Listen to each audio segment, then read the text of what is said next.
This week on Pushback Talks, we're going to Southern Africa, to Zimbabwe. Zimbabwe is probably best known for having been ruled by President Mugabe for 30 years, from 1987 to 2017. He was praised for having ended British colonial rule of the country, but critiqued heavily for his dictatorial governance. Mugabe was notorious for carrying out widespread forced evictions across the country. It's a small nation with just 14 million people, half of whom live in extreme poverty on less than $30 a month. 1 in 4 live in informal settlements in urban centers. Zimbabwe is also one of the most corrupt countries on the planet, ranking in the top 20. This corruption is seen vividly in the housing sector, where corrupt land barons sell homes to poor Zimbabweans, homes that lack basic services, and homes that are often demolished for having been built illegally.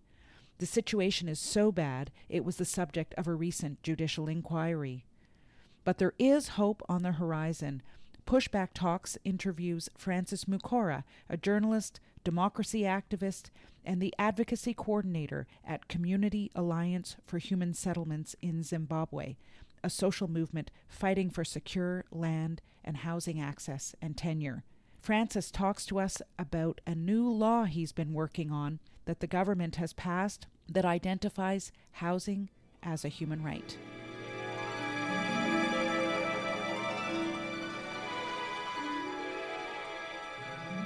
I'm Frederick Gerten, and I'm the filmmaker.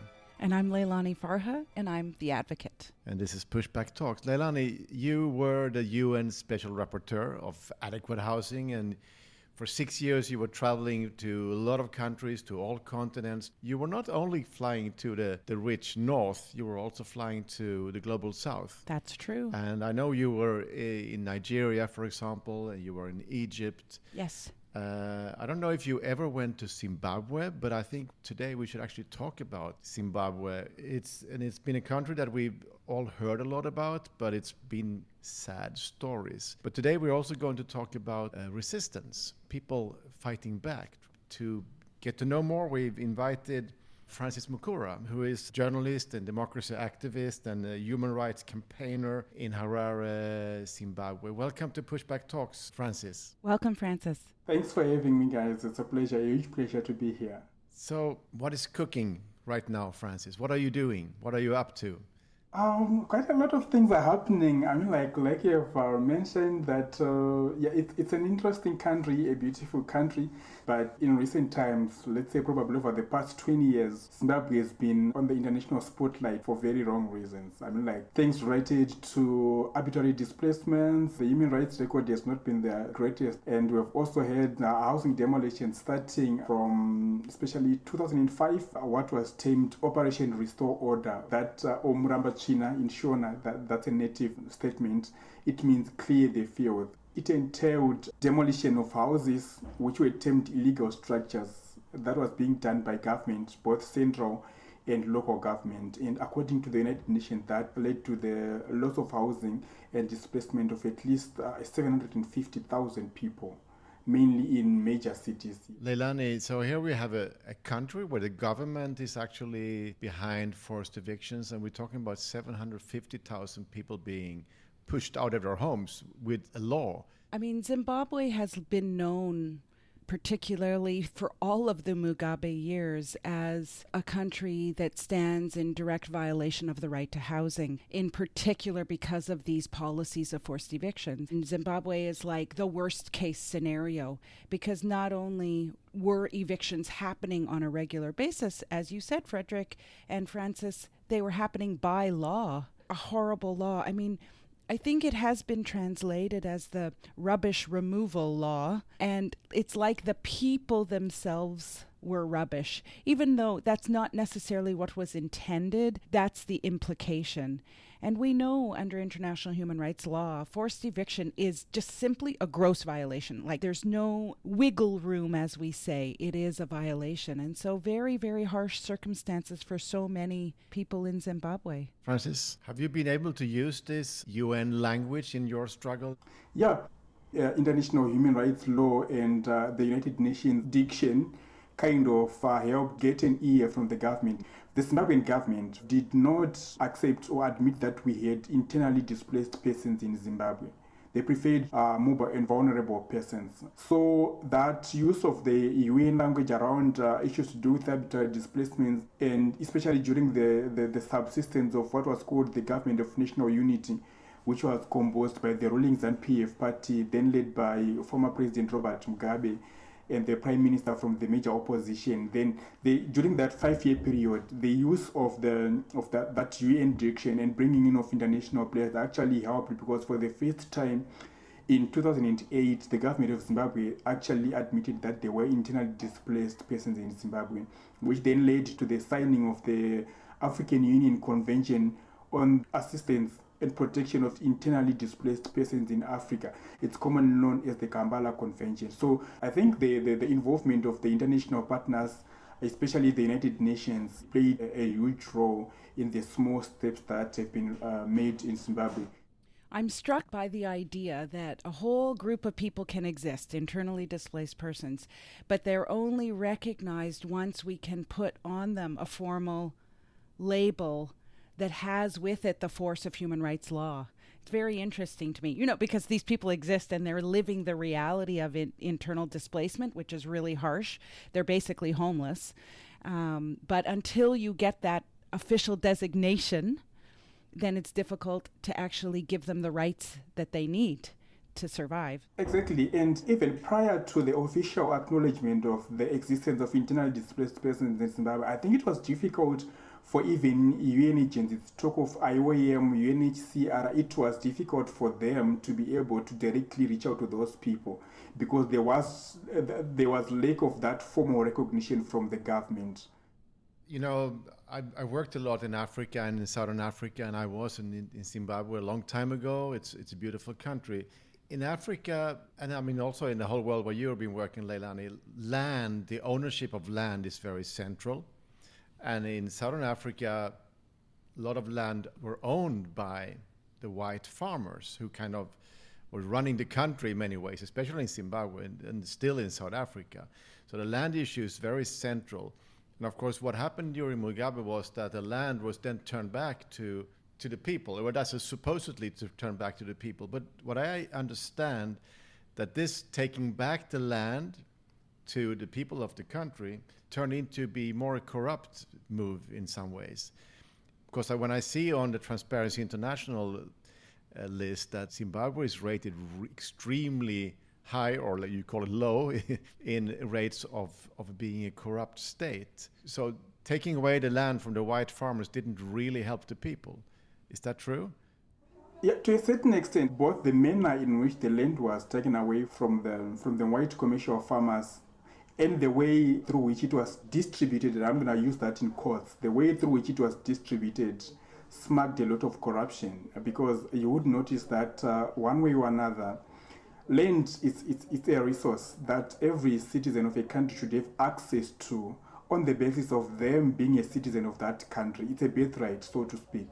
But then you would notice that during the fast-track land reform program, it's mainly those who had political muscle, those who had political connection, those who were affiliated to the ruling party, and those who had close connections with the leadership of the country had access to land. Some of them actually owned as many as probably 14 pieces of land, 14 farms, as opposed to the one man, one farm policy. So yeah, in that aspect, it was really there was really a lot of corruption that was associated with the whole process.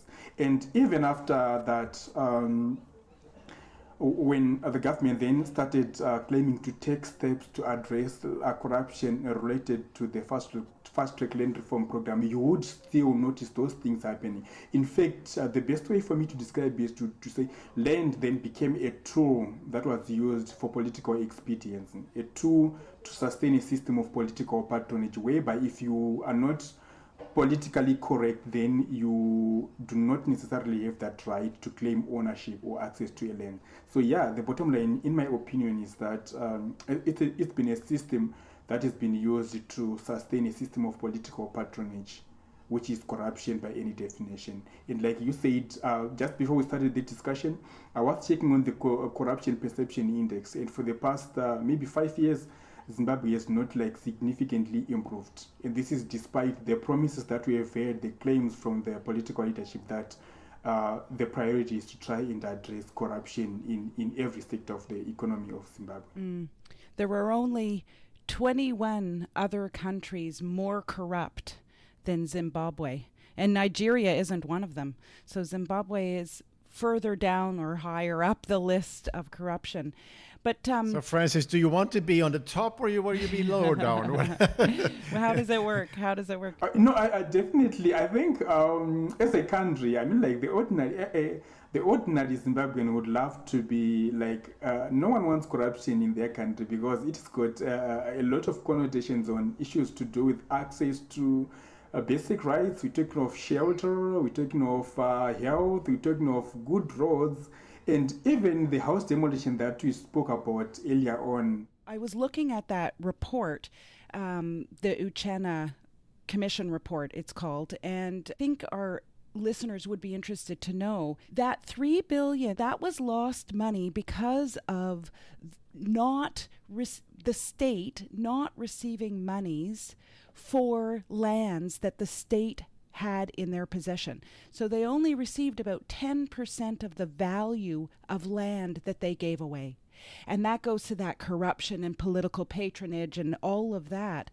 That money that could have come in would be money to support people in Zimbabwe. You have half of your population living in extreme poverty. You're a country of about 14 million, right? And about 7.5 million people in Zimbabwe are living in what we call extreme poverty, which is living on $30 a month, $30 a month. So the criminality there is huge. I'm using that term in a general way. The criminality, it's a crime to not have secured those monies for people in Zimbabwe. And now look at the poverty, right? It's a tragedy, actually. So yes, it is a tragedy, and it's a very dark story we are painting here. But Francis, you are also a part of the new future, of the hope. So you have a new project running here. What are you working on now? A new policy, I understand. So the new policy is called the Zimbabwe National Human Settlements Policy. It was actually officially launched by the president of Zimbabwe on just last month, on the 2nd of November. And then the launch was a culmination of what I would call a broad-based consultative process that started, I think, from as way back as 2016, that brought together the government of Zimbabwe through specifically the Ministry of Housing. And we also had UN agencies. The International Organization for Migration in Zimbabwe was actively involved by providing, I think, technical support and resources for the policy to happen. And I think UN Habitat was also directly involved, and a number of civil society organizations, including my organization, the Community Alliance for Human Settlements in Zimbabwe, was also involved. So it was kind of, in terms of the way in which it was formulated, it was broad-based, it was inclusive. And in our opinion, as Community Alliance for Human Settlements in Zimbabwe, and I know it's an opinion that's shared by a good number of civil society organizations in Zimbabwe, the Zimbabwe National Human Settlements Policy is a policy with substantial potential to address a number of the challenges that we've been facing in Zimbabwe relating to security of tenure, arbitrary displacements, access to housing, and even probably addressing issues to do with the corruption in the land sector, and most importantly, to transform informal settlements in urban and peri-urban areas, and even in rural areas, to modern, habitable, and sustainable communities that are aspired under Sustainable Development Goal number 11. So yeah, in as far as we view it as a policy, I think it has got a lot of potential to address those challenges. But I should emphasize this again, that the extent to which the potential, because I said it still remains potential, can be realized it depends upon how and to what extent government and other non-state actors come together to fully implement this policy, and especially from the perspective of the human rights point of view, instead of the commodification of housing and human settlements. Yeah. So those are the conditions which should be met for this otherwise good policy to be able to realize the potential that it has. It's interesting that you mentioned commodification of housing, which is like the whole film Push was about, and what you've been talking a lot about, Leilani. So commodification in housing is also an issue in one of the poorest countries on the planet, and so I think that's a good reminder for all of us that this is not something that happens in downtown London or in New York or so. This is actually happening also in Zimbabwe. Zimbabwe's in a very precarious position, and I like your framing, Francis, of the potential of this policy, because when you're trying to transition, it's an opportunity for poor people, low-income people, to have secure human rights through their housing, but it's also an opportunity for the private sector to move in and exploit the situation. And that's where we end up with this commodification. So it will be really important to make sure that this is driven in a human rights way, where the basic needs and the fundamental rights of low-income and poor Zimbabweans are put first before the private interests of the commercial actors. Francis, it might be useful for our audiences to hear a little bit about some of the housing conditions in Zimbabwe. I've read some crazy stories, like people purchasing dwellings on lands where there's no infrastructure. Maybe you could talk about that, and just so people have a sense of how so many people in Zimbabwe are living. Yeah, that's been a reality, and that has to be looked at within the context of the corruption in the land sector that I spoke about. I know for a fact that's contained as well. Those conditions that you spoke about are also contained in the Uchena report that was submitted to the president. I would give you an example. Due to land corruption with houses being sold, land being sold in wetlands, for instance, without roads, without water, without sanitation facilities. And for instance, you would have a community whereby you would have a makeshift ablution facility that's being used as a toilet, being less than 20 meters away from a well, a shallow well that is being used as a source of water for the same people. So just try and imagine how the dangers, the hazards that are being posed to the health of those communities. And sometimes we've also, due to the effect of climate change, we've also had situations whereby in Harare, and we're talking of the capital city of Zimbabwe, where we've had the blockage of the sewer system, which has led to, during the rain season, flooding in urban areas. And this is also affecting not only the informal settlement, but even the formal settlement that were there prior to the mushrooming of this informal settlement, because now we've got pressure on the infrastructure, the sewer and reticulation system, most of which was established during the colonial era. That was about 40 years ago, and it was designed to cater for a population of maybe half of the amount of people that we have in urban areas in Zimbabwe right now. So it's really a sorry situation, which I hope, like I said again, that the human settlements policy is going to address going forward, because these are conditions that are not habitable. These are conditions that are not fit for human habitation, and they've got to be addressed going forward. I would think, because you were mentioning before the commodification of housing, who are the forces that are putting money into land and housing in Zimbabwe right now? Are they all nationals or also international money coming in? Yeah, I think this is based, it's actually based on a discussion on a national television that we had last week, and I was part of the panel. It was myself, it was the Minister of Housing and Social Amenities, and there was also the President of the Habitat International Coalition. So according to the minister, and I'm talking about what he said during that conversation, was that part of the finances to bankroll the Zimbabwe National Human Settlements policy and improve the settlements is going to come from Treasury. but a significant portion is also going to be coming from private investors, including from across the globe. So at this point in time, I might not necessarily be able to say who exactly is going to be funding that apart from government, and this is based on the confirmation from the minister.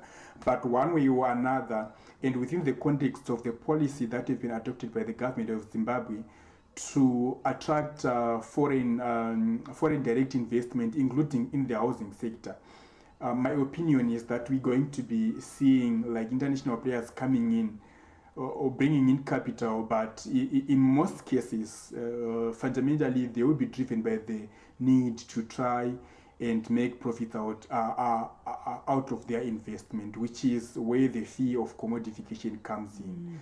I think it's really dangerous, I have to say, that invitation. Because there's no safeguards for that money. There's nothing regulating that money. There's nothing.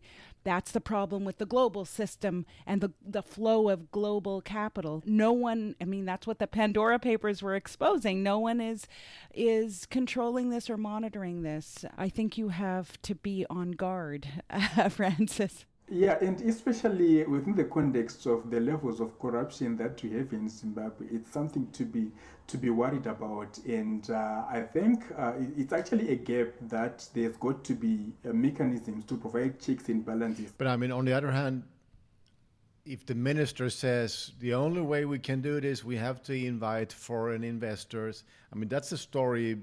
We can hear that in a city like mine here in Sweden. We need private sector to be a part, otherwise we can't pay it with the taxpayers' money. How do you counter that, Leilani and Francis? How do you counter arguments like that? I think it's actually correct at this point in time that governments don't have as much easy access to capital as investors do. I mean, money is cheap for investors.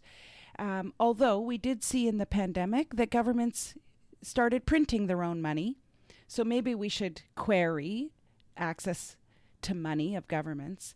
But it's just not acceptable for money to flow into housing, which is a human right, unless there are, as Francis said, checks and balances that are human rights checks and balances. That, to me, should be an absolute necessity. I don't know, Francis, what do you think? Is it possible? Could you create checks and balances in Zimbabwe around this? Yeah, definitely. I think, like you said, Leland, it's an absolute necessity. It should actually be one of the fundamentals, the foundations upon which the entire process is rolled out upon. So, in terms of providing transparency and accountability, yeah, I think it's really possible. We've had a good number of civil society organizations in Zimbabwe working on issues to do with transparency and accountability, monitoring public debt, trying to hold public institutions accountable. But I think in terms of the capacity, there are capacity gaps, especially on non-state actors. They need to be capacitated as well. And even use of the media, I think it's very critical to make it a point that out there, the world gets to know this is what is happening. And probably it could be, who knows, it could be another way of trying to name, expose, and shame whatever global capital is coming in or under corrupt circumstances. I think it's one of the ways through which this can be done. But yeah, briefly to answer your question in precise terms, I think it's a huge ask, but I think it's very possible. Cool. It really is possible. And it gives us hope. We need some hope, Francis, because it's the stories coming out from Zimbabwe and also from many places in Africa has been kind of sad stories where corruption is taking more and more space, and a lot of money is flooding out of the countries, but flooding into, I mean, money stolen in Africa lands in London or and it's also, it keeps destroying wherever it lands. So it's like this little elite of super rich are destroying wherever they destroy in their original country and destroy where they land. So this is something we have to stop, of course. And whenever we see this, the big leaks, this pattern becomes so clear that the elites are thieves, which is actually problematic because it creates It's not. I mean, it's not only that they have a luxury life. They can have their stupid luxury life if they want, but they shouldn't leave their own country in destruction, and they shouldn't come and destroy the rules of the market in the other countries. It's pathetic, really, and probably just to add on to about the issues to do with capacity. I think in Zimbabwe, and I think in a good number of countries as well, there like constitutional legal institutions. In the case of Zimbabwe, we've got the Zimbabwe Anti-Corruption Commission, and I think Zimbabwe just recently adopted, the president launched the anti-corruption strategy 2021 to 2025. It's a 5-year strategy. So I think it's another area that needs to capacity building, to strengthen the constitutional commission to see if it can be able to be more effective in the way that it deals with corruption. But most importantly, I think what is most needed is to mobilize the political will. And once that political will is secured and guaranteed, then gives the freedom for these state institutions to be able to decisively deal with corruption. I also understand that you are in talks with the Minister of Housing in your country. So I guess, can you get on a common ground on how to move forward? Because moving forward also means go against the corrupt forces. Yeah, definitely. I think, like I said, I was part of a panel discussion. In fact, it was supported by my organization, Community Alliance for Human Settlements in Zimbabwe.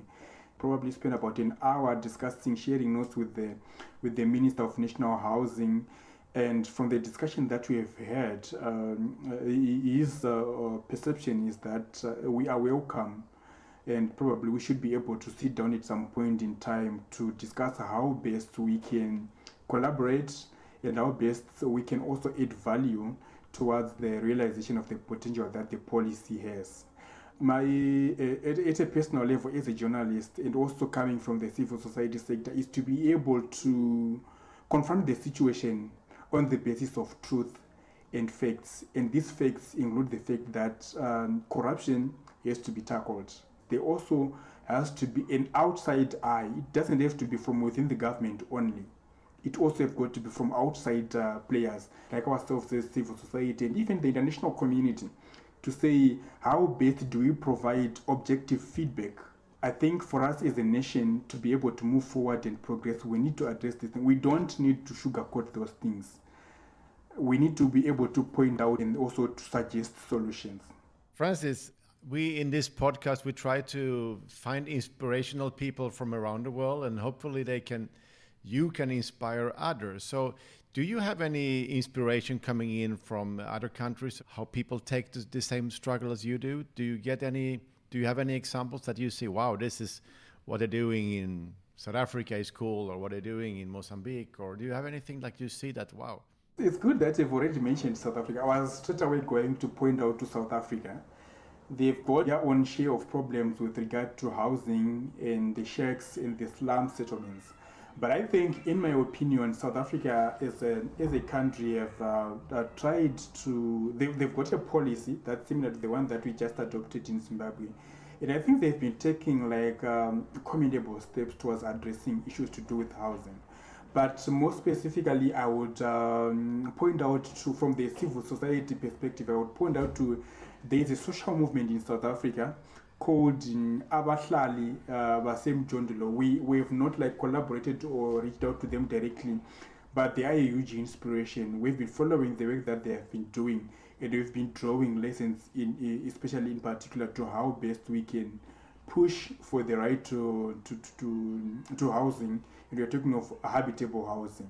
And I think this conversation that we're having here right now, it's another opportunity as well, because as an institution, as Community Alliance for Human Settlements in Zimbabwe, we are drawing obviously a lot of experience and drawing from the vast experience that Lilan has working as the UN Special Rapporteur on national housing. So these are things that we could probably suggest to even the power that be the Minister of Housing whenever we're going to meet here, to say, look, we have working relationships with institutions and people who've got experience in these issues. Why don't we try and also learn from them and continue to push for the human rights approaches. Yeah.